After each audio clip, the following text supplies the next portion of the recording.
আজকে 6 দিন ধরে অসুস্থ। আমার ছোট বোন দেশ থেকে নিয়ে এসেছি এ জায়গায়। আজকে ডাক্তার বলল কিছু সুস্থ, খাওয়াইতে বললো বেশি করে। 31 তারিখে ডাক্তার দেখাই বরগুনাতে। তো ডেঙ্গু টেস্ট দেওয়ার পর ডেঙ্গু পজিটিভ হয়।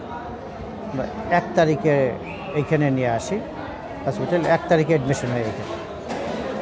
1 তারিখে অ্যাডমিশন হলে কয়েকদিন মোটামুটি চলতেছিল। গত পরশু দিন শুক্রবার, তারিখটা মেবি 8 তারিখ, ওই দিন ওর খুব বেশি অসুস্থ হয়ে পড়ে। পালসটা খুব কমে গেছে, এটা ছিল, প্রেশারটাও খুব কমে গেছিলো।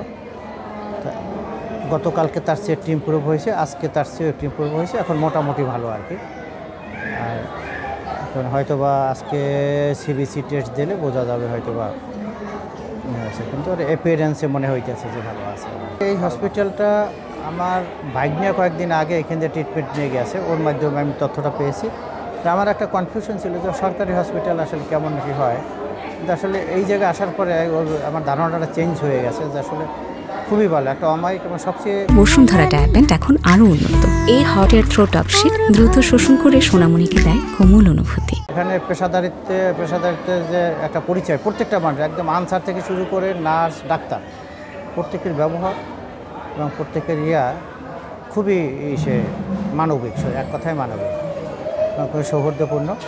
ডাক্তাররা যেভাবে কথা বলে তাতে রোগী মোটামুটি বা তার স্বজনরা যারা থাকে পাশে তারা অনেকটা স্বস্তি বোধ করে। এক কথায় ওভারঅল ভালো। পুতুল খেলি। পুতুল কি করতেছ? শাড়ি বিনতে। কাপড় পরাচ্ছ?